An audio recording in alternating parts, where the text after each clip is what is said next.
وأصحابه أجمعين. اللهم صل على سيدنا محمد وعلى آل سيدنا محمد كما صليت على إبراهيم وعلى آل إبراهيم في العالمين إنك حميد مجيد. قال الله تبارك وتعالى في كلامه المجيد: أعوذ بالله من الشيطان الرجيم. بسم الله الرحمن الرحيم. آمن الرسول بما أنزل إليه من ربه والمؤمنون كل آمن بالله وملائكته وكتبه ورسله لا نفرق بين أحد من رسله وقالوا سمعنا وأطعنا غفرانك ربنا وإليك المصير. لا يكلف الله نفسا إلا وسعها لها ما كسبت وعليها ما اكتسبت. ربنا لا تؤاخذنا إن نسينا أو أخطأنا ربنا ولا تحمل علينا إصرا كما حملته على الذين من قبلنا ربنا ولا تحملنا ما لا طاقة لنا به واعف عنا واغفر لنا وارحمنا أنت مولانا فانصرنا على القوم الكافرين. قال المؤلف والمفسر رحمه الله تعالى: أدام النفع بعلومه وعلومكم في الدارين آمين. إلى أن قال: وقالوا سمعنا وأطعنا، أي سمعنا قولك يا ربنا وفهمناه وقمنا به وامتثلنا العمل بمقتضاه. اب اللہ تبارک و تعالیٰ نے قرآن مقدس کے خواتیم سورۃ البقرہ میں جو صفات مومنین ذکر فرمائی ہیں ان میں ارشاد فرماتی ہیں کہ جب یہ احکام اللہ کے قرآن کے پہنچے تو صحابہ نے مومنین نے کیا کہا؟ قالوا سمعنا واطعنا، یا اللہ ہم نے آپ کا حکم سن لیا اور ہم نے فرما برداری کا اعتراف کر لیا اور جو تیرا حکم ہے اس کے مقتضا پر ہم عمل کریں گے. غفرانک ربنا وإلیک المصیر، سؤال للمغفرۃ والرحمۃ واللطف. اب انہوں نے اللہ تبارک و تعالیٰ سے بخشش کا سوال کیا، اللہ کی رحمت کا سوال کیا، اللہ کی مہربانی کا سوال کیا کہ یا اللہ ہم تیرے حکم کے فرما بردار ہیں، تابع ہیں، تیرے احکام پہ چلنے والے ہیں، لیکن تو ہماری مہربانی فرما، مغفرت فرما. کیونکہ انسان چاہے کتنا ہی اپنا صحیح معنی میں احکام خداوندی پہ چلنے والا ہو لیکن اس سے کوتاہی ہوتی، اس سے کوئی نہ کوئی کمی رہ جاتی. تو مومن کی صفت یہ ہے کہ وہ جتنا بھی بڑے سے بڑا عمل کر لے پھر بھی اللہ تبارک و تعالیٰ سے بخشش مانگتا ہے. ربنا وإلیک المصیر. اب اس رحمۃ اللہ فرماتے قال ابن ابی حاتم حدثنا علی قال حدثنا ابن فضل عطاء بن صائب بن سعد بن سعید بن جبیر عن قول الله تعالى آمن الرسول بما أنزل إليه والمؤمنون إلى قوله غفرانك ربنا قال قد غفرت لكم. جب اللہ تبارک و تعالیٰ کے صحابہ رضوان اللہ علیہم اجمعین نے یہ دعا مانگی تو اللہ کی بشارت اسی وقت مل گئی کہ میں نے دعا منظور کر لی، تمہاری خطائیں معاف کر دی. وَإِلَيْهِ الْمَصِيرُ الْمَرْجِعُ وَالْمَآبُ يَوْمَ الْحِسَابِ. اور اللہ ہی کی طرف لوٹنا ہے. کیا مانا؟ یعنی مرنے کے بعد زندہ ہو کے ہم نے پھر اللہ کی دربار میں جانا ہے. جب اللہ کی دربار میں جائیں گے تو پھر حساب کتاب ثواب جزا سب وہی ہوگا. قال ابن جریر حدثنا ابن حمید قال حدثنا جریر سراء کی من جابر قال لما نزلت على رسول الله صلی اللہ علیہ وسلم آمن الرسول بما انزل الیہ من ربه والمؤمنون كل آمن بالله وملائكته وكتبه ورسله لا نفرق بين أحد من رسله وقالوا سمعنا وأطعنا غفرانك ربنا وإليك المصير. قال جبريل إن الله قد أحسن الثناء عليك وعلى أمتك وسلطوك فالسؤال لا يكلف الله نفسا إلا وسعها إلى آخر وقوله تبارک و تعالی. اب مفسر رحمۃ اللہ علیہ نے ایک روایت حضرت جابر رضی اللہ تعالی عنہ سے بھی نازل روایت فرمائی ہے کہ جب یہ آیت اتری آمن الرسول بما انزل الیہ من ربہ والمؤمنون کہ اللہ کے پیغمبر بھی ایمان لائے، مومن بھی ایمان لائے جو اللہ نے اتارا، اور اللہ تبارک و تعالیٰ کی ذات پر، ملائکہ پر، اللہ کی کتابوں پر، اللہ کے رسولوں پر، تو جبریل علیہ السلام آئے اور انہوں نے آ کے عرض کیا کہ یا رسول اللہ تبارک و تعالیٰ نے آپ کی تعریف فرمائی ہے اور آپ کے صحابہ کی تعریف فرمائی ہے کہ یہ صحیح معنوں میں ایمان لانے والے ہیں، تو اب آپ اللہ سے مانگیں کیا مانگتے ہیں؟ تو پھر آپ نے مانگا تو پھر اللہ نے رعایت دی لا یکلف اللہ نفسا الا وسعها الى آخر الآیات کہ اللہ تبارک و تعالیٰ نے کتنی بڑی رحم فرما دیا کہ بھی جو چیزیں غیر اختیاری طور پر تمہارے دل میں آتی ہیں، وساوس آتے ہیں، خیالات آتے ہیں، اور جو اضطراری ہیں یعنی غیر اختیاری، ایک ہے اختیاری پر تو مواخذہ ہوگا، یعنی خود آدمی نے دل میں حسد چھپایا ہوا ہے، خود آدمی نے دل میں طمع چھپایا ہوا ہے، تکبر چھپایا ہوا ہے، اس پر تو مواخذہ ہوگا۔ اللہ نے وہ معاف کر دیا جو بندے کی طاقت میں نہیں ہے۔ کیا مانا کہ بغیر کسی اختیار کے دل میں وسوسے آ رہے ہیں، خیالات آ رہے ہیں، گندی گندی باتیں آ رہی ہیں، اللہ نے یہ معاف کر دی۔ یہ بندے کے جب اپنے بس میں نہیں تو ہم اس پر مواخذہ نہیں کریں۔ اور اسی طرح پر یہ جامع دعا آئی، اور جب صحابہ کرام نے یہ دعا اللہ سے مانگی تو اللہ نے منظوری بھی عطا فرما دی اور بشارت بھی دے دی کہ قد فعلت قد غفرت قد فعلت قد غفرت۔ اور اس کے بعد جناب فرما دی لا یکلف اللہ نفسا الا وسعها لا یکلف احدا فوق طاقته وهذا من لطفه تعالی بخلقه ورافته بهم واحسانه اليهم وهذه الناس الرافض لما كان اشفق من الصحابه في قوله تعالى وان تبدوا ما في انفسكم وتخفوه يحاسبكم به الله اي وهو ان حاسب وسأل لكن لا يعذب الا ما يملك الشخص دفعه واما ما لا يملك دفعه من وسوسة النفس وحديث ولا يكلف به الانسان وكراهية الوسوسة السيئة من الایمان۔ اب اللہ تبارک و تعالی نے آیت نازل فرمائی لا یکلف اللہ نفسا الا وسعها اي لا يكلف احدا فوق طاقته، اللہ کسی کو اس کی طاقت سے زیادہ تکلیف نہیں دیتے۔ یہ بھی اللہ کا لطف ہے، احسان ہے اپنے بندوں پر۔ اور اس آیت نے پہلی بات کو منسوخ کر دیا کہ جب یہ آیت نازل ہوئی وَإِن تُبْدُوا مَا فِي أَنفُسِكُمْ وَتُخْفُوهُ يُحَاسِبْكُم بِهِ اللَّهُ، چاہے تم جی کے اندر نفس کے اندر چھپاؤ یا ظاہر کرو اللہ حساب لیں گے۔ تو صحابہ ڈر گئے کہ بھی ہر چیز کا جب حساب ہوگا تو پھر کون بچ سکتا ہے؟ لیکن اللہ نے فرمایا حساب ہونا علیحدہ بات ہے، لیکن جو چیزیں بندے کی طاقت میں نہیں ہیں ہم ان پر عذاب نہیں کریں۔ جو بندے کی اپنی طاقت کے اندر ہیں ان پر اس کا حساب ہوگا، مواخذہ ہوگا، اور جو باتیں جو ہیں انسان کی طاقت میں نہ ہوں ان پر کسی قسم کا حساب نہیں ہوگا۔ اسی لیے صحیح احادیث مبارک میں آتا ہے کہ ہمارے آقا سرکار مدینہ صلی اللہ علیہ وسلم، اللہ کے کروڑوں صلاۃ و سلام ہوں میرے آقا کی ذات مبارک پر، آپ اپنی بیویوں میں ازواج مطہرات میں بڑا عدل فرماتے تھے، ہر لحاظ سے حضور عدل فرماتے، وقت کے حساب سے، کپڑے میں، خرچے میں، دینے میں، حتیٰ کہ میرے آقا اگر سفر کا ارادہ فرماتے جہاد کا، حج کا، تو آپ تمام بیویوں کے باقاعدہ قرآن اندازی کرتے، جس بیوی کا قرآن نکل آتا اس کو سفر میں ساتھ رکھا جاتا تاکہ بھی کسی کو اعتراض نہ ہو۔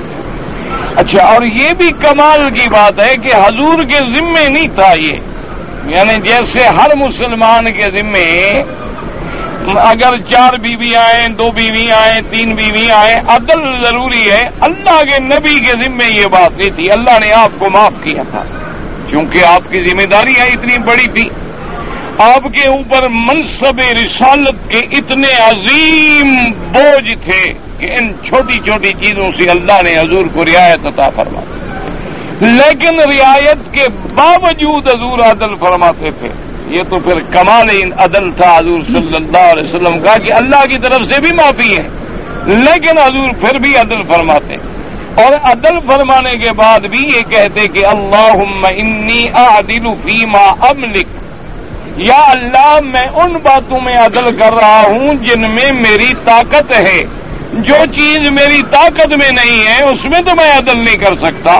اب دلوں کا مالک تو ہے، اب ایک بیوی کی طرف دل کا میدان زیادہ ہے، ایک کی طرف کم ہے، تو اس میں میں کیا کر سکتا ہوں؟ اسی طرح جیسے انسان کے ہاں 2 بیویاں ہیں یا 3 بیویاں ہیں، شریعت یہ کہتی ہے کہ نفقہ، کسوہ، سکنا، رہائش، کپڑا، مکان بالکل سب کو برابر دے۔ اسی طرح وقت بھی سب کو برابر دے، یعنی ایک رات ادھر ہے تو ایک رات ادھر ہے یا ایک رات ادھر ہے۔ لیکن میلان قلب جو ہے، دل کا میلان، یہ تو بندے کے ہاتھ میں نہیں ہے، یہ تو اللہ تبارک و تعالیٰ کے ہاتھ میں، کسی کی طرف اللہ پاک دل کو پھیر دے، کسی کی طرف نہ پھیرے۔ تو اس لیے اللہ نے فرمایا کہ جو بندے کے اپنے ہاتھ میں نہیں ہے، غیر اختیاری ہے، اس پر ہم اپنے بندے کو معاف کرتے ہیں، مواخذہ نہیں کریں گے۔ تو اللہ تبارک و تعالیٰ نے یہ بندے پر مہربانی فرمائی، اس لیے فرماتی ہوا وَإِنْ وسالہ، چاہے حساب بھی ہو، سوال بھی ہو، لیکن لا يعذب الا بما يملك الشخص دفعه، اس پر عذاب نہیں ہوگا مگر اس پر جو بندے کی طاقت میں ہے، اور جو بندے کی طاقت میں نہیں ہے اس میں انسان مکلف نہیں ہے۔ اچھا، اسی طرح دل میں برے خیال آئیں اور آدمی ان کو برا سمجھے، یہ بھی ایمان کی علامت ہے کہ برے خیال کو برا سمجھ رہا ہے کہ بھئی دیکھو میں نماز پڑھ رہا ہوں، دیکھو گندے گندے خیال آ رہے ہیں۔ تو یہ گندے خیالوں کو گندا سمجھنا یعنی اس کو برا جاننا جو ہے، یہ بھی ایمان کی علامت ہے۔ اسی لیے آتا ہے کہ سیدنا علی رضی اللہ تعالی عنہ، آپ کی خدمت میں ایک آدمی آیا اور آ کے کہنے لگا کہ یا امیر المومنین، حضرت علی رضی اللہ تعالی عنہ، میں نماز جب پڑھتا ہوں بڑے مجھے گندے خیال آتے ہیں، اور حضرت میں گھبرا جاتا ہوں، اللہ معاف کرے، ایسے ایسے گندے خیال آتے ہیں، خدا کی ذات کے بارے میں خیال آتے ہیں برے برے۔ تو حضرت علی مسکرائے، آپ نے فرمایا اچھا تم اس مرتبے پر پہنچ گئے ہو، ماشاء اللہ، پھر اس کا مطلب ہے تم تو ایمان کے بڑے اعلیٰ مرتبے پہ پہنچ گئے۔ اس نے کہا جی کیا مطلب؟ انہوں نے کہا تمہارے اندر ایمان نہ ہو تو شیطان خیال ڈالے کیوں؟ شیطان برے برے خیالات تو تب ڈالے گا نا جب وہ دیکھے گا کہ اس کے اندر ایمان ہے۔ یہی تو علامت ایمان ہے کہ تم ان کو برا سمجھ رہے ہو اور ڈر رہے ہو۔ اس پر اللہ کی طرف سے کوئی مواخذہ نہیں ہوتا، تو اس لیے یہ اللہ کا کرم ہے بندوں پر۔ اللہ ہاں، لیکن ایک بات یاد رکھنا، جو اختیار میں ہے اس پر مواخذہ ہوگا۔ کیا مانا؟ ایک آدمی اللہ معاف کرے اب دل کے اندر جو ہے بغض چھپا کے بیٹھا ہے، حسد ہے، تکبر ہے، طمع ہے، ریا ہے، نفاق ہے، ان پر تو عذاب ہوگا۔ اچھا، اسی طرح دل میں قناعت ہے، صبر ہے، توکل ہے، اس پہ ثواب ہوگا۔ یہ نہیں کہ ان کے دل کے معاملوں کا، اللہ تبارک و تعالیٰ نے دل کے معاملوں کی گویا کہ ایک حد بیان فرما دی ہے کہ ایک ایسے معاملے ہیں جو اس کے اختیار میں نہیں ہیں، اس پر کوئی حساب نہیں۔ ایسے معاملے جن پر اختیار ہیں اس پر باقاعدہ حساب بھی ہے، جزا بھی ہے۔ اور اس کے بعد جناب فرماتی ہے لہا ما کسبت وعلیہا ما اکتسبت، لہا ما کسبت من خیر وعلیہا ما اکتسبت من شر، ہر بندہ جو بھلائی کرے گا اس کی بھلائی کا اس کو بدلہ ملے گا، اور جو برائی کرے گا اس کی برائی کی اس کو جزا ملے گی۔ وذالک بالاعمال التی تدخل تحت التکلیف، اور اس سے مراد وہ اعمال ہیں جن کا اللہ نے بندوں کو مکلف بنایا ہے۔ ثم قال تعالی مرشدا عباده الى سؤاله وقد تکفل لهم بالاجابه كما ارشدهم وعلمهم ان يقولوا، اس کے بعد اللہ تبارک و تعالی نے اتنی کرم فرمانے کے بعد اپنے بندوں کو دعا بھی خود سکھلا دی، اپنے بندوں کو دعا سکھلائی کہ مجھ سے مانگو۔ تو اس لیے علماء نے لکھا ہے کہ جب اللہ راضی ہوتا ہے تو مانگنا بھی خود سکھلا دیتے ہیں۔ اللہ تبارک و تعالیٰ جب راضی ہوتی ہے تو اپنے دروازے پر بھی خود بلا لیتے ہیں، اور پھر مانگنے کی بھی توفیق عطا فرما دیتی ہے کہ میرا بندہ مانگو، مجھ سے بس ہم دینے پہ تیار ہیں، تو مانگو تو صحیح۔ اسی لیے بزرگوں نے لکھا ہے کہ رحمت حق بہا نمی جویت بہانمی جویت، کہ اللہ کی رحمت جو ہے وہ تم سے کوئی بدلہ نہیں مانگتی، وہ تو بہانا چاہتی ہے کہ بس میرا بندہ کوئی بہانہ تو بنائے۔ ذرا ٹھیک تو ہو، میرے راستے پہ آئے تو صحیح، دیکھو بس میں رحمت کر دیتا ہوں، تھوڑا سا قدم تو بڑھاؤ۔ اسی لیے فرمایا کہ والذین جاہدوا فینا لنہدینہم سبلنا، جو میرے راستے پر چلنے کے لیے ذرا تکلیف کرتے ہیں، مشقت کرتے ہیں، پھر ہم ان کے لیے راستے خود بخود کھول دیتے ہیں اور آسان فرما دیتے ہیں۔ اللہ تبارک و تعالیٰ بس حکم فرما دیں گے ایک دفعہ تم آؤ تو صحیح، تم قدم تو بڑھاؤ، تم بہانہ تو بناؤ، باقی تو رحمت کرنا تو اللہ تبارک و تعالیٰ کے ہاتھ میں ہے، تیرے ہاتھ میں تو ہے نہیں۔ اس لیے اب اللہ نے اپنے بندوں کو خود سکھلایا کہ مجھ سے یہ دعا مانگو، اور یہ بھی سکھلا دیا اور ساتھ ارشاد بھی فرما دیا کہ ہم منظور بھی کر لیں گے۔ جب ہم تمہیں خود سکھلا رہے ہیں، ہم خود بتلا رہے ہیں، تو پھر کیسے؟ اب دیکھا نہیں کہ جب والدین اپنے بچے پر مہربان ہوتے ہیں نا، جب ان کو وہ کوئی بات کوئی چیز دینا چاہتے ہیں نا، تو پھر ماں کبھی سکھلا دیتی ہے کہ باپ کو جا کے تمہیں یہ بات کرو نا، پھر تمہیں پیسے دے دے گا۔ کبھی باپ خود سکھلا دیتا ہے کہ تم ادھر آؤ میں تمہیں بتاؤں، تمہاری ماں نے فلاں جگہ پیسے چھپا کے رکھے ہوئے ہیں، جا کے تم ذرا کہو نا، وہ انکار کرے کہ نہیں فلاں صندوق میں نہیں رکھے اتنے پیسے، وہ تمہیں پھر دے دے گی۔ تو جب والدین مہربان ہوتے ہیں تو بچوں کو خود سکھلاتے ہیں۔ اللہ جب مہربان ہوتا ہے تو وہ بھی اپنے بندوں کو خود سکھلاتا ہے کہ میرے راستے پہ آ جاؤ، میرے دروازے پہ گر جاؤ، میرے دروازے پہ بس مانگنے والے بن جاؤ، کیوں میرے کوئی خزانے میں کمی ہے کہ میں تمہیں دینے کے بعد میرے خزانے میں کوئی نقص آ جائے گا؟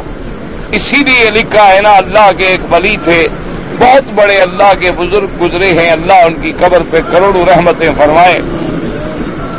وہ حج کرنے کے لیے تشریف لے آئے، عرفات کے میدان میں بیٹھے تھے، آپ کے ساتھی شاگرد مرید حلقہ جو تھا وہ بھی سب بیٹھے ہوئے تھے، تو فوراً ان کے دل میں ایک خیال آیا اور اپنے ساتھیوں سے پوچھنے لگے کہ بھائی ایک بات بتلاؤ، یہ عرفات کے میدان میں جتنے لوگ ہیں اکٹھے، یہ اگر کسی سخی کے دروازے پہ چلے جائیں اور جا کے ان سے سوال کریں کہ جی ہم سارے بندے تمہارے دروازے پہ اس لیے آئے ہیں کہ مہربانی کر کے ایک آنا دے دو، تو کیا وہ سخی ایک آنا دینے میں انکار کرے گا؟ انہوں نے کہا حضرت یہ کیسے ہو سکتا ہے، اتنے اللہ کے بندے جائیں اور جائیں بھی سخی کے دروازے پر، بخیل کے دروازہ بھی نہیں، اور مانگے بھی کیا ایک آنا، کوئی کروڑوں روپے بھی نہیں مانگ رہے، کہتے ایک آنا دے دو، ایک دھیلا دے دو، تو وہ سخی کیوں نہیں دے گا؟ تو انہوں نے فرمایا پھر میرے بیٹے، میرے عزیزوں، میرے مریدوں، بات سمجھو، یہ ساری مخلوق اگر خدا سے مانگے اور اللہ ان کو ان کی ہر مانگی ہوئی دولت دے دے، اس کے خزانے میں اس دھیلے کے برابر بھی کمی نہیں آئے گی۔ تو جب اس کے خزانے میں کمی نہیں آئے گی تو وہ کیوں نہیں دے گا؟ باقی یاد رکھو کبھی ہم مانگتے ہیں اور نہیں ملتا، سمجھو مسئلہ کہ کبھی ہم مانگتے ہیں، بڑی بڑی دعائیں مانگتے ہیں لیکن نہیں ملتا، تو اب اس کی وجہ کیا ہوتی ہے؟ یاد رکھو یا تو ہمارے مانگنے میں غلطی ہے، جیسے آپ نے امتحان دیا، آپ نے ویزا لینے کے لیے عمرہ ویزے کا فارم پر کیا، فارم ہی غلط تھا تو ویزا کیسے ملے؟ وہ تو تم سے پر کرنے میں ہی غلطی ہو گئی۔ اب جناب اعتراض آ گیا کہ بھائی آپ نے یہ جو لکھا ہے یہ تو غلط ہے، کیا لکھا ہے تم نے؟ خلاص ریجیکٹ۔ تو اس لیے کبھی ہم جو دعائیں مانگتے ہیں وہ ہمارا مانگنے کا طریقہ ہی غلط ہوتا ہے، ایک نمبر ایک۔ دوسری بات یاد رکھیں کہ جو ہم مانگتے ہیں اس کا مانگنا شریعت میں حرام ہوتا ہے۔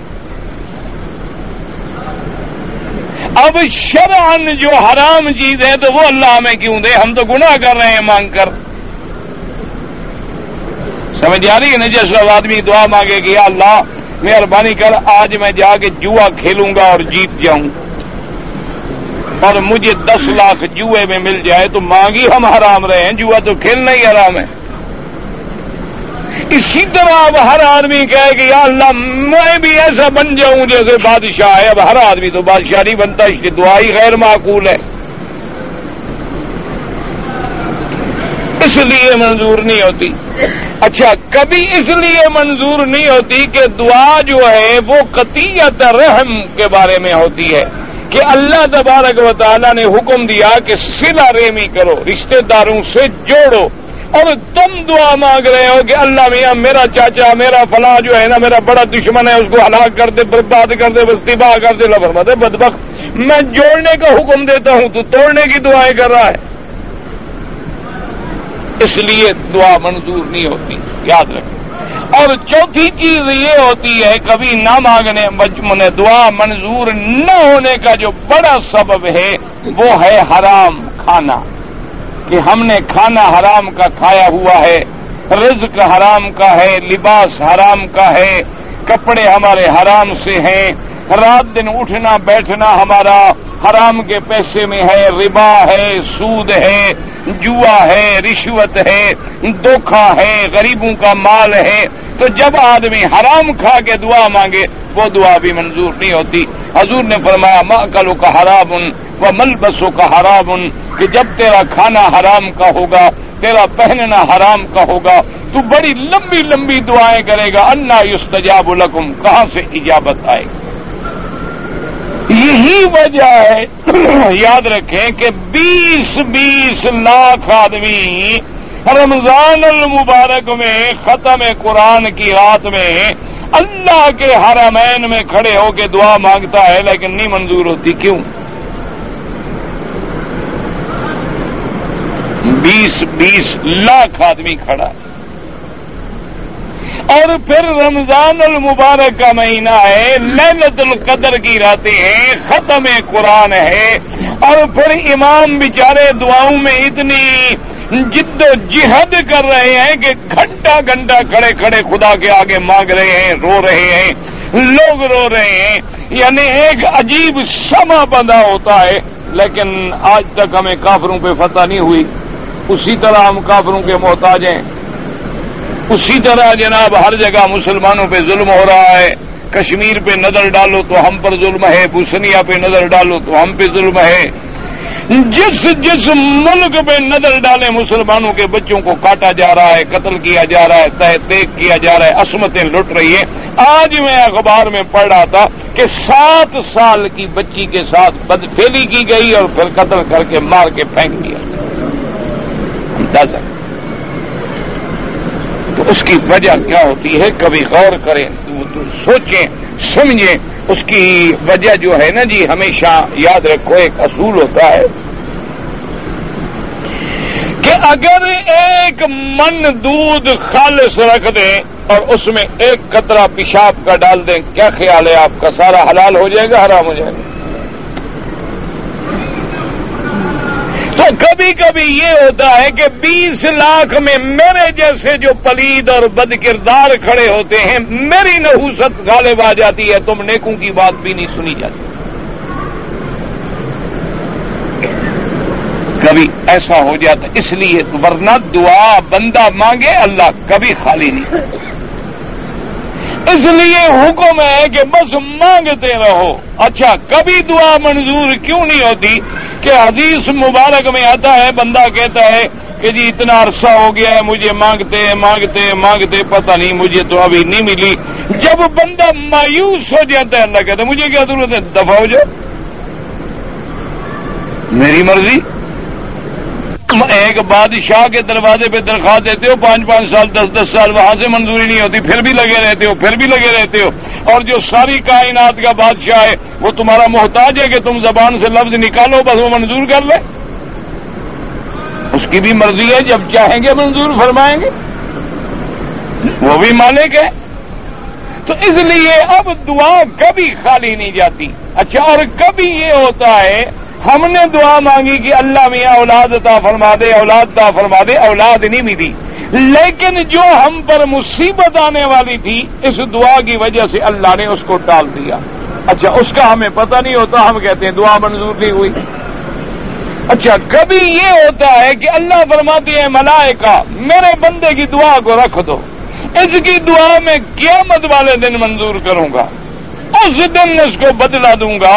تو صحیح حدیث میں آتا ہے جب مسلمان کو قیامت میں بدلہ ملے گا وہ کہے گا اللہ میاں یہ کام تو میں نے کیا ہی نہیں، یہ کس بات کا بدلہ ہے؟ اللہ فرمائیں گے میرے بندے فلاں فلاں دعائیں تم نے مانگی تھی، اور کہے گا ہاں، ان کا اس کا بدلہ آج تمہیں مل رہا ہے. تو پھر بندہ کہے گا ہائے کاش دنیا میں میری کوئی دعا بھی منظور نہ ہوتی، سارے بدلے مجھے آج مل جاتے. دنیا میں میری ایک بھی منظور نہ ہوتی تو میں راضی تھا. آج مجھے سارے بدلے اللہ تبارک و تعالیٰ جو ہے عطا فرما دیتے. اس لیے یاد رکھیں کہ دعا جو ہے کبھی خالی نہیں جاتی. اللہ تبارک و تعالیٰ اپنے مانگنے والوں کو کبھی مایوس نہیں کرتے، لیکن شرط یہ ہے کہ کچھ ہم مانگنے والے بنے، مانگنے کا طریقہ صحیح ہو، شرک نہ ہو، درمیان میں کسی قسم کے احداث نہ ہوں، دعائیں خلاف شریعت نہ ہوں، اور ہمارا عقل حلال ہو جائے، صدق مقال ہو جائے، پھر دعا اٹھتی ہے. اور کبھی کبھی ایسا بھی ہوتا ہے کہ ہاتھ بھی نیچے نہیں آتے اور دعائیں منظور ہو جاتی. اسی لیے نہیں دیکھا ہے کہ صحابہ رضوان اللہ علیہم اجمعین اور تابعین رضوان اللہ علیہم اجمعین، ائمہ محدثین، ائمہ فقہاء، ان صالحین لوگوں نے جب دعائیں مانگی ہیں تو اور اس یقین کے ساتھ دعائیں مانگتے تھے، اس یقین کے ساتھ. صحابہ کے ایک صحابی ہیں، ان کی خدمت میں ایک آدمی ہے، انہوں نے کہا کہ جی لشکر کے پاس پانی نہیں ہے اور آگے جنگل ہے، پانی ملنے کی کوئی امید نہیں. کہا کوئی بات نہیں. اسی وقت دعا پڑھی. دعا پڑھنے کو یا حی یا قیوم یا ذا الجلال والاکرام، اس کے یا اللہ مہربانی فرما. صحابہ کہتے ہیں ابھی ہاتھ نیچے نہیں اتارے کہ بارش برس پڑی. وجہ کیا ہے کہ وہ تو مالک ہے، غنی ہے، ارحم الراحمین ہے، اکرم الاکرمین ہیں، وہ کبھی اپنے بندوں کو نہیں ٹھکراتے. لیکن شرط یہ ہے کہ ہم بھی تو بندے بنے، ہم بھی تو انسان بنے، ہم بھی تو مانگنے والے بنے. ہم تو رات دن بغاوت کریں اور پھر مانگیں. دیکھو نا جی، تمہارا اپنا بیٹا بھی ہو، وہ تمہارا باغی بن جائے، مخالف بن جائے، اور کبھی آ جائے تم کہتے دفاع ہو جاؤ، کیا مانگ رہے ہو؟ اور جی میں آپ کا بیٹا سے کہا جب تم میرا ماں کہنا نہیں مانتے، میرے حکم بھی نہیں چلتے، کیا میرے بیٹے ہو، جاؤ. تو اللہ کے جب ہم باغی بن کے آ جاتے ہیں، یعنی حقیقت ہے بعض اوقات اتنا ڈر لگتا ہے. آپ لوگوں کو تو پتہ نہیں کبھی خیال آتا ہو نہ آتا ہو، ہم تو گناہگار ہیں، ہمیں تو آتا ہے. کبھی کبھی ایسا ڈر لگتا ہے کہ آدمی گناہ کر کے آ رہا ہے. اللہ معاف کرے، حضور صلی اللہ علیہ وسلم کی سنت کے خلاف شکل ہے، کلین شیو ہے، انگریزوں کا لباس ہے، اور جناب آ کے اس کے بعد کہتا ہے جی میں حضور صلی اللہ علیہ وسلم کے روضے پہ آ رہا ہوں، اللہ سے مانگ. بھائی جب تم نبی کی دشمنوں کی شکل بنا کے آ رہے ہو، پہلے غور تو کرو نا، اور کم از کم دوستوں کی شکل تو بناؤ. چلو دوستوں کے سارے اعمال تم اختیار نہیں کر سکتے ہو تو حضور کے دوست ہیں صحابہ، حضور کے محبوب کون ہیں؟ صحابہ. تو محبوب کی شکل تو بناؤ. تم تو مبغوض لوگوں کی شکل بنا کے آ رہے ہو، غیر المغضوب علیہم ولا الضالین. ان سے کون مراد ہے؟ یہود و نصارہ. تو ان کی جب شکل بنا کے آ رہے ہو، لباس ان کا، شکل ان کی، صورت ان کی، بالوں کے فیشن ان کے، چلنے کا انداز ان کا، کھانے کا، پینے کا، اٹھنے کا، بیٹھنے کا، اور پھر یہ ہے کہ نہیں جی ہم مانگ رہے ہیں. او جی اللہ بھی آپ کو فقط مولویوں کی سنتا ہے، یہ کس نے کہا ہے؟ اللہ تو سب کی سنتا ہے، اللہ تو کافروں کی بھی سنتا ہے. ورنہ کافروں کو روٹی ملتی اگر خدا نہ دیتا. اللہ پاک تو یہود و نصارہ کی بھی سنتے ہیں، ہندو کی بھی سنتے ہیں، کافر کی بھی سنتے ہیں. اللہ تو شیطان کی بھی سنتے ہیں. شیطان نے مہلت کس سے مانگی تھی؟ شیطان نے جب مہلت مانگی تھی کہ اللہ میاں مجھے اس وقت تک زندگی دے دے جب دنیا دوبارہ اٹھے گی. اللہ نے فرمایا ہم تمہیں دیتے ہیں لیکن ایک وقت مقرر تک. تو شیطان کی بھی دعا سن لی. یہ اللہ کے سننے کا مسئلہ تو نہیں، لیکن اللہ کا حکم تیرے لیے کیا ہے کہ تم میری بغاوت کرو، بس میں سنا کروں گا، تم بغاوت کرو. تمہیں یہی حکم ہے؟ یا تمہیں حکم ہے کہ ایمان لاؤ، اعمال صالحہ کرو، اللہ کے حکم پہ چلو، اللہ کے دین پہ چلو، حضور صلی اللہ علیہ وسلم کی سنت پہ چلو، حضور کی شکل اختیار کرو، حضور کی صورت، حضور کی سیرت. اسی لیے آپ دیکھ لیں ٹھنڈے دل سے سارے ملکوں میں، ساری دنیا کے اسلامی ملکوں میں سیرت النبی کے جلسے ہوتے ہیں کہ نہیں؟ ساری دنیا میں ہوتے. کیا ہے جی جلسہ, کیا ہے جی سیرت النبی. تو سیرت النبی, سیرت کا کیا معنی؟ سیرت کا معنی یہی ہوتا ہے کہ بس حضور صلی اللہ علیہ وسلم کے قصے سن کے واپس آ جاؤ.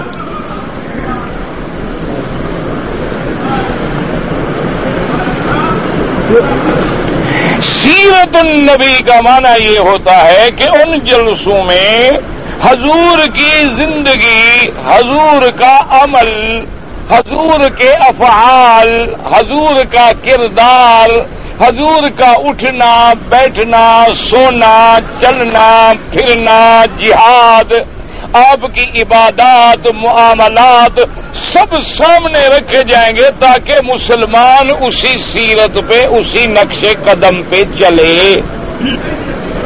اور اگر اس میں اب سیرت کا جلسہ ہے لیکن جلسہ کرنے والے بدعت کر رہے ہیں تو سیرت النبی کا کیا مطلب ہوا؟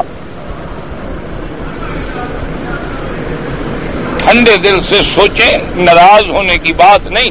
لوگ فوراً بگڑ جاتے ہیں, او جی بس ہو جی یہ تو وہابی ہیں جی وہابی ہیں. او بھی وہابی کو چھوڑو, اللہ نے عقل بھی تو دیا ہے. جو بات سمجھ آئے مان لو, جو بات سمجھ نہ آئے پھینک دو, بس ختم ہو گئی بات. وہابی ہے کوئی بلا ہے. اسی لیے بزرگوں نے لکھا ہے کہ تم یہ نہ دیکھو کہ کون کہہ رہا ہے, تم یہ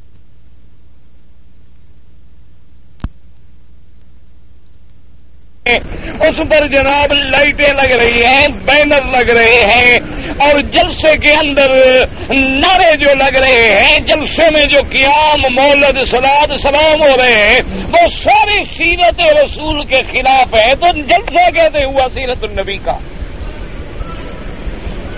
ٹھنڈے دل سے غصے میں آنے کی کوئی ضرورت نہیں. کوئی غصے میں آئے اپنے گھر چلا جائے, بات نہ سنے, بس ختم ہو گئی بات.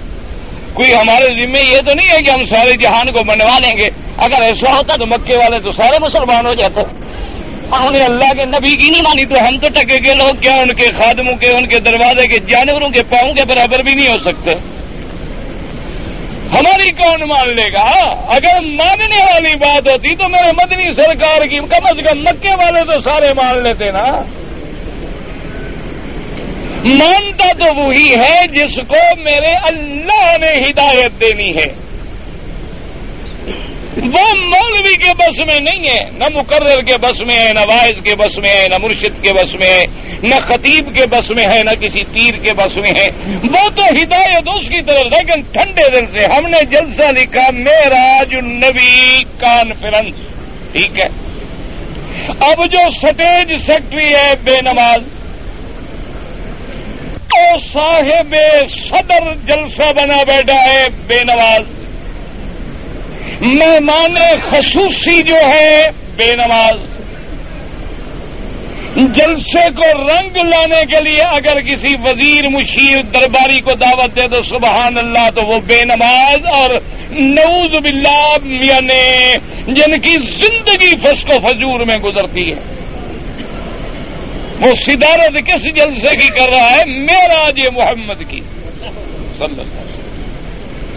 ٹھنڈے دل سے غور کریں کہ بھئی حضور کے معراج کا جلسہ ہے تو صدارت کرنے کے لیے کم از کم کوئی عالم ہو, کوئی متقی ہو, کوئی پرہیزگار ہو, کوئی دین والا ہو, کم از کم کوئی نمازی تو ہو, معراج کے تحفے کو ماننے والا تو ہو 5 نمازوں کو.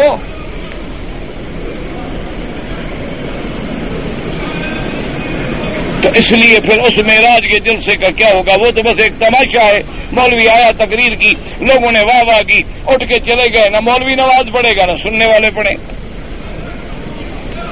میں اپنی برادری کی بات کرتا ہوں, تمہاری بات نہیں کرتا. میں خود ایسے مولویوں کو جانتا ہوں کہ 2-2 بجے رات تک تقریریں کرتے ہیں, لوگوں کو تڑپا دیتے ہیں. نماز کے موضوع پہ تقریر ہو رہی ہے اور ایسا نقشہ کھینچا ہوا ہے کہ نماز نہیں پڑھیں گے تو ابھی جہنم میں جل جائیں گے. خود جا کے سو جاتے ہیں, فجر کی نماز نہیں پڑھتے. اور جب نیند سے اٹھیں گے اللہ اکبر, وہ مول صاحب کہ او جی نیند آ گئی نا, اور نیند والے پر تو اللہ نے معاف کیا ہے نا. پتہ نہیں یہ مسئلہ کہاں لکھا ہوا ہے کہ نیند والے پہ نماز معاف ہے. کہتے ہیں جی حدیث میں ہے نا اللہ نے مرفوع القلم کر دیا اس آدمی کو جو نیند والا ہے. وہ اللہ کے بندے اگر نیند کبھی اتفاق سے آ جائے, اٹھانے والا نہ ہو, جگانے والا نہ ہو, اور پھر انسان مجبور ہو گیا, غیر اختیار ہو گیا, اب نیند آ گئی, اٹھ کے قضا کر لے تو اللہ ثواب کا اللہ نماز قبول فرمائیں گے, پکڑیں گے نہیں, کیونکہ بندے کے اپنے ہاتھ میں تو نہیں تھا. یہ تو حکم نہیں کہ تم روز سو جاؤ اور کہو مجھے نیند آ گئی ہے. یہ تو کوئی مسئلہ نہیں. اب تو گھڑیاں موجود ہیں, اب تو الارم موجود ہیں, اب تو اٹھانے والے موجود ہیں جو تمہارے لیے اتنے بڑے جلسے کا انتظام کر رہے ہیں. ان میں ایک آدمی تمہیں جگانے والا بھی تو مل جائے گا جو تمہیں نماز کے لیے اٹھا دے گا.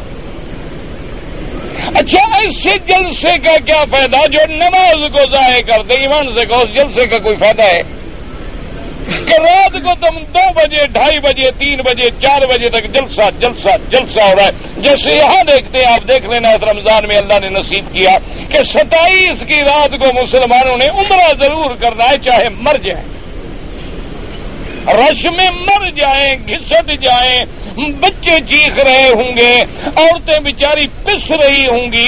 27 کی رات کا عمرہ ضرور کرنا ہے. عقیدہ ہے کہ آج رات اگر ہم نے عمرہ کر لیا, سارا سال نماز نہ پڑھیں تو بخشے جائیں گے. حالانکہ بالکل جھوٹ ہے, اور ساری رات جاگتے رہیں گے, حرم کے باہر سو جائیں گے, فجر کی نماز نہیں پڑھیں گے. اللہ کے قرآن و حدیث کی روشنی میں ایسا آدمی جو ساری رات تہجد پڑھے, فجر کے فرض نہ پڑھے, وہ ملعون ہو جاتا ہے, اور امام احمد بن حنبل کے نزدیک تو کافر ہو جاتا. تو ایسی عبادت کرنے کا کیا فائدہ جناب؟ ایسے جلسے کرنے کا کیا فائدہ کہ لوگوں کی نماز چلی گئی؟ ایسے جناب جلوس نکال رہے ہیں. کیا ہے جی؟ میلاد شریف کا جلوس ہے, 2 نمازیں جلوس کی نظر. جلوس جو روانہ ہوا نا جی دن کے 10 بجے, شام کو 6 بجے ختم ہوگا. کیوں؟ شیعہ کا جلوس شام کو شام غریبہ مناتا ہے, تو ہم بھی تو منائیں نا. اصل تو مقابلہ ہے, کوئی دین تو مقصود نہیں ہے. وہ تعزیہ اٹھا کے چلتے تھے, ہم نے حضور کا روزہ اٹھا لیا, چلو تم بیٹے کا اٹھاؤ, ہم باپ کا اٹھاتے, آؤ کرو مقابلہ. اب میرے خیال میں مجھے ڈر ہے کہ کہیں وہابیوں کو جوش آ گیا تو یہ کعبہ اٹھا کے نہ چل پڑے. وہ کہیں گے ٹھیک ہے, انہوں نے نواسے کا اٹھایا روزہ, انہوں نے اٹھا لیا, نانے کا, اب تمہارے پاس بچا کیا ہے؟ خدا کا کعبہ اٹھاؤ بس, ٹھیک. یہ بالکل یاد رکھو, یہ سب ڈرامے ہیں, فسانے ہیں, ان کا دین سے کوئی تعلق, کوئی دین نہیں, کوئی سنت نہیں, کوئی سیرت رسول نہیں. صرف شہرت کے طریقے ہیں.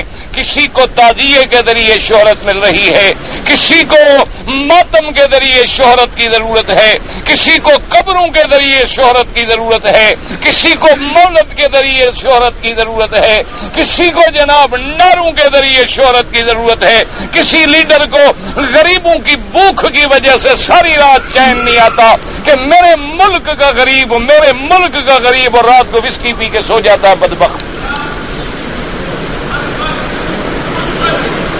شرابیں پی کے سوتے ہیں اور غریبوں کا غم کھا رہا. مرسڈیز کاروں کے بغیر سفر نہیں ہو سکتا, فرسٹ کلاس کے بغیر ہوائی جہازوں میں نہیں رہ سکتے, 5 سٹار ہوٹلوں کے بجائے ان کو نیند نہیں آتی, کھانے ہضم نہیں ہوتے, اور غریبوں کا درد ہے, غریبوں کا درد ہے. یہ سب منافقین کی علامات ہیں. یہی وجہ ہے کہ آج امت مسلمہ جو ہے وہ عذاب میں مبتلا ہے کہ وہ نفاق کے اندر ہے, نفاق عمل ہے, اور پہلے انفرادی نفاق تھے, اب اجتماعی نفاق ہے. جب تک اس سے ہم توبہ نہیں کریں گے نجات کا کوئی راستہ نہیں. اللہ سے دعا کریں کہ اللہ ہمارے حال پہ رحم فرما دے, اللہ ہم سب کو ہدایت عطا فرما دے. ورنہ اب جو ہے نا جی, اللہ معاف کرے, ایسے یعنی حالات میں ہم پہنچ گئے ہیں کہ جو اللہ والے ہیں, جو صحیح معنوں میں اللہ کے پسندیدہ لوگ ہیں, وہ میرے خیال میں غاروں میں چھپے ہوئے ہیں, یا وہ اپنے آپ کو چھپائے ہوئے ہیں, وہ اس منظر میں آتے ہی نہیں. جیسے کہ میرے آقا نے ارشاد فرما دیا تھا سرکار مدینہ نے صلی اللہ علیہ وسلم آپ نے فرمایا ایک وقت ایسا آ جائے گا دین صرف وہی بچائے گا جو پہاڑوں کی چوٹیوں پہ چلا جائے، بکریاں لے کے وہیں رہے اور بس علیحدہ ہو جائے لوگوں سے، اور وہیں اپنا اللہ کے ساتھ اپنا تعلق رکھے اور دودھ پی لیا اور کھجور کا دانہ کھا لیا اور زندگی گزار لی، ورنہ فرمایا پھر دنیا میں رہتے ہوئے لوگوں کے اندر دین کا بچانا مشکل ہو جائے۔ آج بالکل وہی عالم ہے، آج وہی حالات ہیں، اسی سے ہم گزر رہے ہیں۔ بس دعا فرمائیں کہ اللہ ہمارے حال پہ رحم فرما دے اور رحمت کا معاملہ فرما دے۔ اس لیے فرماتے ہیں کہ اللہ پاک نے پھر اپنے بندوں کو دعا خود سکھلا دی، فرمایا ربنا لا تؤاخذنا ان نسینا او اخطأنا اي ان تركنا فرضا على جهة النسيان او فعلنا حراما كذلك او اخطأنا الثواب في العمل جهلا منا بوجه الشرعي وقد تقدم في صحيح مسلم من حديث ابي هريره رضي الله تعالى عنه قال قال الله نعم ولحديث ابن عباس قال الله قد فعلت۔ اب جب اللہ نے دعا سکھلائی اور مانگی صحابہ رضوان اللہ علیہم اجمعین نے، کیونکہ سب سے پہلے قرآن کے مخاطب کون تھے؟ صحابہ۔ ربنا لا تؤاخذنا ان نسینا او اخطأنا، اے اللہ مہربانی کر کے ہمیں مواخذہ نہ فرمانا، ہمیں پکڑ نہ لینا اگر ہم تیرا کوئی فرض بھول کے چھوڑ بیٹھے یا ہم سے کوئی ایسا حرام غلط کام ہو جائے جس کو ہم عمدن نہ کریں بلکہ بھول کے کر بیٹھے، خطا میں کر بیٹھے، مہربانی فرما کے ہمیں معافی عطا فرما۔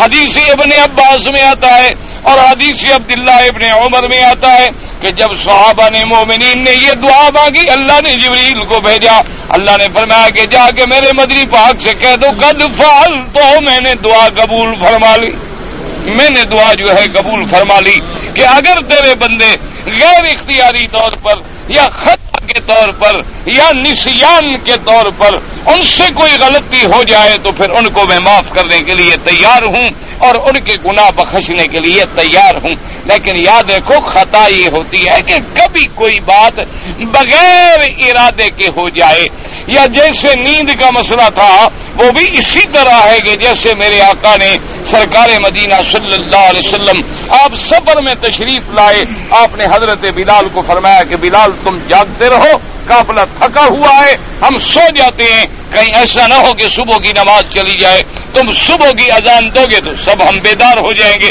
حضرت بلال فرماتی ہیں کہ میں نے پلان سے ٹیک لگا لی اور عین صبح صادق کی طرف رخ کر کے بیٹھ گیا کہ بھی جو ہی صبح صادق نکلے گی تو میں اذان دے دوں گا، لیکن فرماتے ہیں غلبنی النوم، اللہ کی شان ہے کہ مجھ پر بھی نیند نے غلبہ کر لیا، میں بھی تھکا ہوا تھا، میں بھی سو گیا، حضور پاک بھی سو گئے۔ سب سے پہلے حضور پاک کی نیند مبارک کھلی جب سورج نکل آیا، دھوپ نکل آئی، حضور صلی اللہ علیہ وسلم اٹھے اور آپ نے غصے میں فرمایا بلال کو بلاؤ، بلال حاضر ہو گیا، فرمایا تم نے کیوں نہیں جگایا؟ بلال نے عرض کیا اور نے کہا یا رسول اللہ ناراض نہ ہوں، اللہ کا نبی سو گیا تو پھر میری کیا طاقت؟ نے کہا حضور آپ اللہ کے نبی ہیں، آپ اللہ کے محبوب ہیں، آپ رحمت للعالمین ہیں، آپ پر تو نیند غالب آ گئی، میری طاقت بھی آپ سے بھی زیادہ تھی، میں نے احتیاط کیا، سب کچھ کیا، لیکن نیند آ گئی، یا رسول اللہ میں کیا کرتا، مجبور ہو گیا میں، مجھے بھی نیند آ گئی۔ آپ نے فرمایا اچھا، آپ نے فرمایا فخرجوا من هذا الوادي ان هذا الوادي بها شیطان، حضور نے فرمایا اپنے صحابہ کو کہ جلدی نکلو اس وادی سے، معلوم ہوتا ہے اس وادی میں شیطان ہے جس کی وجہ سے ہماری نمازیں جو ہیں خراب ہو گئی۔ حضور دوسری وادی میں آئے، وضو کیا، جماعت کی، اس لیے علماء نے فرمایا کہ جن گھروں میں نماز نہ ہو، جن دکانوں میں نماز نہ ہو، جن فیکٹریوں میں نماز نہ ہو، سمجھ لو وہاں شیطان کا غلبہ، کیونکہ شیطان کے اثرات کی وجہ سے وہاں نماز نہیں ہو سکتی۔ اللہ تبارک و تعالی آپ کو اور ہمیں شیطانی حملوں سے بچائیں۔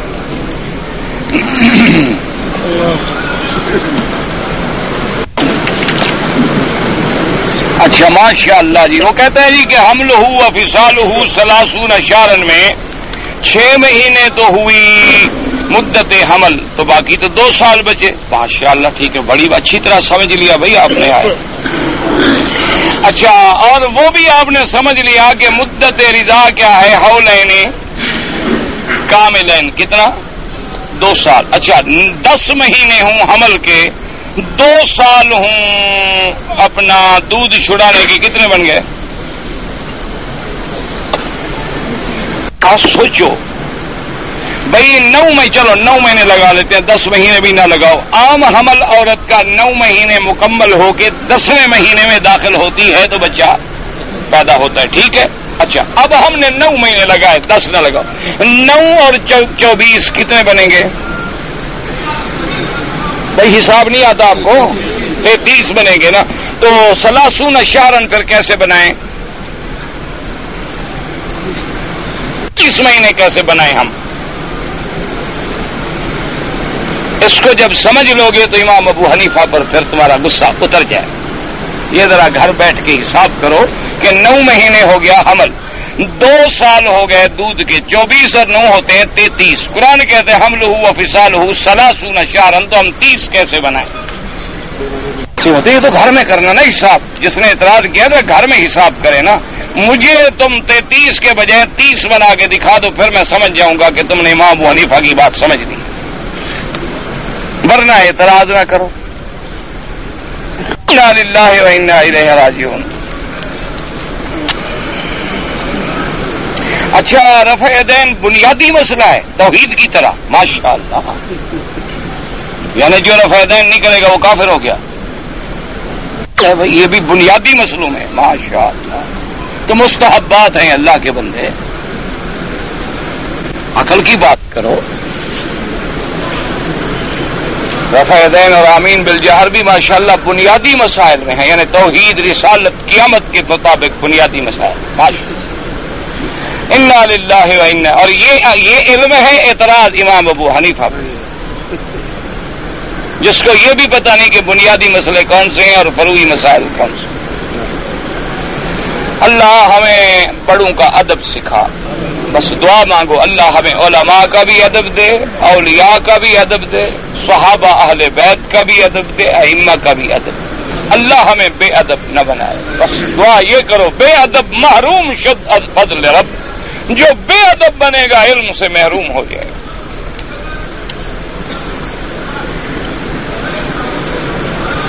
میرے جسم پر، ٹانگوں پر، پیٹ پر اور پیٹھ پر بڑے بڑے بال ہیں، کیا میں ان کو صاف کر سکتا ہوں؟ کوئی بات نہیں، اگر آپ کو نقصان دیتے ہیں، تکلیف ہوتی ہے، کر سکتے۔ واد کو دال نہ پڑھیں بابا، یاد رکھو، ولد والین جو ہے نا، واد پڑھو تو جائز ہے، واد پڑھو تو جائز ہے، دال لین نہ پڑھو ورنہ تو مانا کفر میں چلا جائے گا۔ سمجھ آ گئی؟ دال کا آواز نہ نکلے، یا تو آواز نکلے وائے کا، چاہے واد نکالتے نکالتے وائے کے قریب چلے جائے والین، تب بھی ٹھیک ہے، والین واد پورا نکلے تب بھی ٹھیک ہے، ولدالین یہ غلط ہے۔ سمجھ آ گئی بات؟ باقی کسی قاری کے پاس بیٹھ کے سمجھو، یہ قرات کا علم ہے، یہ فن قرات ہے کہ اس کا صحیح مخرج کیا ہے، یہ قاری آپ کو سمجھائے گا۔ اللہ سبحانہ و تعالی کے اسماء حسنہ کے علاوہ جو لوگوں نے اردو زبان میں یا کسی اور زبان میں مناجات لکھی ہیں، بھئی اور زبان میں جو مناجات ہیں ان میں تو کوئی شبہ ہو سکتا ہے نا، کہ کسی نے کوئی لفظ اپنی طرف سے بڑھا دیا، کسی نے گھٹا دیا، کسی نے کم کر دیا، لیکن جو نام اللہ کے نبی نے خود اللہ کے بتلائے ان میں تو کوئی شبہ ہو ہی نہیں سکتا۔ دیکھو نا، ایک لفظ ہے یا اللہ، یا رحمان، یا رحیم، یا حیو، یا قیوم، یا ذل جلال والاکرام۔ اب یہ تو ہمیں خود حضور پاک نے بتلائے نا، ان میں تو کوئی شبہ نہیں۔ اب جب ہم ترجمہ کریں تو ہو سکتا ہے کہ ترجمے میں ہم سے کبھی غلطی ہو جائے، کبھی زیادتی ہو جائے، کبھی کمی ہو جائے، اس لیے جو اور دیگر چھپے ہوئے ہیں ان کے بارے میں میں کچھ نہیں کہہ سکتا، چونکہ مجھے پڑھے نہیں، میں کیسے کہوں کہ یہ ٹھیک ہے یہ غلط ہے۔ یہ جی پرفیوم یا کلون جو ہے یہ لگانا جائز ہے کہ نہیں ہے؟ بھائی خوشبو لگانا جو ہے یہ تو سنت ہے میرے پاک نبی کی۔ حضور صلی اللہ علیہ وسلم کو خوشبو سب سے زیادہ محبوب چیز ہے۔ آپ نے فرمایا دنیا کی چیزوں میں سب سے پسند مجھے طیب ہے، خوشبو ہے۔ لیکن اب مسئلہ ہے پرفیوم کا، تو اس میں جھگڑا یہ ہے کہ اس میں ہوتا ہے الکحل، اگر الکوحل اس کے اندر ہے تو پھر تو نہ لگائیں، چونکہ الکوحل جو ہے وہ تو نجس ہے، پلید ہے، اس کا ایک قطرہ بھی سب کو پلید کر دے گا۔ اگر الکوحل کے بغیر ہے تو بغیر شبہ و بغیر شک کے آپ لگائیں۔ اچھا، اب آپ کو شوق ہے نا پرفیوم کا یا کولون کا، تو اب خود پرفیوم جو ہے وہ خود بن گئے ہیں فری الکوحل۔ آپ ان سے کہیں گے کہ آپ مجھ کو فلاں چاہیے، وہ آپ کو دے دے گا، اور دے گا بھی فری الکوحل۔ ہم خود لیتے ہیں، خریدتے ہیں، ہم ان کو کہہ دیتے ہیں بھی فری الکوحل، وہ اسی وقت نکال کے دے دیتے ہیں، تو آپ کا شوق بھی پورا ہو جائے گا اور خطرے سے بھی بچ گئے۔ گو بعض علماء نے اب بتلایا ہے کہ بھئی اب جو آ رہے ہیں یہ وہ الکوحل نہیں ہوتا بلکہ کوئی پٹرول کی قسم ہے یا کیا ہے، اس لیے اس کا استعمال جائز ہے، لیکن پھر بھی دل میں کھٹک تو ہے نا، تو آدمی ایسا کام کیوں نہ کرے، یا تو خالص عطر لے لو۔ اگر پرفیوم کا، کولون کا، یوڈی ٹوائلٹ کا، ان چیزوں کا تمہیں شوق ہے تو ان سے کہو کہ بھی ہمیں فری الکوحل چاہیے، وہ لے لو، بس تمہارا شوق بھی پورا ہو گیا اور حرام سے بھی بچ گئے۔ عمرے کے بعد عورتوں کے بال کاٹنے کے بارے میں یہ حکم ہے کہ عورت اپنے بالوں کو اکٹھا کر کے آخر تک لے جائے، جہاں آخر میں انتہا ہو وہاں اتنے تھوڑے سے کاٹ لیں۔ یہ جو ادھر سے پکڑ کے کاٹ لیتی ہے ادھر سے، یہ ناجائز ہے، یعنی بالوں کو باقاعدہ پیچھے لے جائے، جہاں آخر جا کر انتہا ہو وہاں تھوڑے سے اتنے سے بال جو ہیں وہ کاٹ لیں۔ جی ہمارے ہاں جمعہ کی نماز کے بعد پاکستان میں کھڑے ہو کے صلاۃ و سلام پڑھتے ہیں، یہ بدعت ہے، اس کا کوئی ثبوت قرآن و سنت میں نہیں ہے۔ یہ اگر دین ہوتا سب سے پہلے حضور خود کھڑے ہو کے جمعہ میں پڑھاتے، جیسے ہمیں نمازیں سکھلائی ہیں، جنازہ سکھلایا ہے، سجدہ تلاوت سکھلایا ہے، سجدہ سہو سکھلایا ہے، تو یہ صلاۃ و سلام پڑھنا بھی حضور خود سکھلاتے، اور حضور کے بعد پھر صحابہ خلفائے راشدین رضوان اللہ علیہم اجمعین عمل کرتے۔ یہ بالکل بدعات ہیں اور محبت کے نام پہ لوگوں کو اس میں ڈالا جاتا ہے۔ آدمی پہلے تو بس ہم نے صلاۃ و سلام، پھر بڑھتے بڑھتے نتیجہ یہ نکلتا ہے کہ آدمی بدعت کے بجائے کفر اور شرک میں پہنچ جاتا ہے۔ پھر جو پڑھتے پہلے تو یہ ہوتا ہے نا جی کھڑے ہو گئے ہم صلاۃ و سلام ہی پڑھ رہے ہیں نا حضور پہ، اور کیا ہے۔ اچھا، پھر اس کے بعد یہ عقیدہ ہو جاتا ہے کہ جب ہم کھڑے ہوتے ہیں تو حضور آ جاتے ہیں، تو اب جب حضور آ جاتے ہیں تو پہلے تو ان کو ہمارے کھڑے ہونے کا پتہ چل گیا نا، علم غیب ہو گیا نا، علم غیب صفت خدا تھی، کفر آ گیا۔ اچھا، پھر حضور ہمارے صلاۃ و سلام میں آئے تو دوسری مسجد والوں کے پاس اور نبی کی ہے، اسی کا فوٹو بھیجا گیا، تو اس سے پھر بڑھتے بڑھتے بڑھتے نتیجہ کفر و شرک تک چلا جاتا ہے۔ اللہ باپ فرمائے، اور اگر آدمی بدعت ہی نہ کرے بس تو کچھ بھی نہیں ہوگا۔ ایک آدمی نے اپنی سالی سے اگر نکاح کر لیا تو بڑی بہن تو دو بہنیں تو جمع ہو ہی نہیں سکتی، حرام ہے، نکاح ہوگا ہی نہیں دوسرا۔ جب تک پہلی بیوی کو طلاق نہ دے، طلاق دے، ختم ہو، نکاح ختم ہو جائے اس کا، پھر دوسری سے نکاح کر سکتا ہے۔ اگر پہلی بہن عقد میں موجود ہے تو جمع بین الاختین حرام ہے، دوسرا نکاح ہو ہی نہیں سکتا۔ تم کہہ رہے ہو کہ دوسرا ہو جائے پہلا ٹوٹ جائے، اچھی بات ہے۔ اگر 4 رکعت والی نماز فرض میں تیسری یا چوتھی رکعت میں آدمی نے فاتحہ پڑھی، ٹھیک ہے، اگر سورت ملا لے، سورت ملانا منع ہے، لیکن اگر کسی نے سورت ملا لی تو احناف کے نزدیک صاحب آ جاتا ہے، اور بعض احناف بھی فرماتے ہیں کہ نہیں آتا، لیکن راجح قول ان کا یہی ہے کہ صاحب آ جاتا ہے۔ حضرت موسیٰ علیہ السلام، یوسف علیہ السلام، یعقوب علیہ السلام، زکریا علیہ السلام، بلال علیہ السلام، بلال علیہ السلام تو ہے ہی نہیں، بلال تو رضی اللہ عنہ تو صحابی ہیں، ان کے روضے شریف کہاں ہیں؟ بس ہمیں تو کعبہ اور محمد کے روضے کے بعد کسی کی ضرورت نہیں رہی۔ سمجھ آ گئی بات؟ جب سے اللہ نے ہمیں اپنا کعبہ نصیب کر دیا اور محمد مدنی کا روضہ، ہم نے تو اور روضے نہیں ڈھونڈے، حضور کے روضے سے زیادہ ان کے روزوں کی کوئی برکات ہیں تو تم ڈھونڈتے پھرو، ہم نے تو کبھی سوچا ہی نہیں،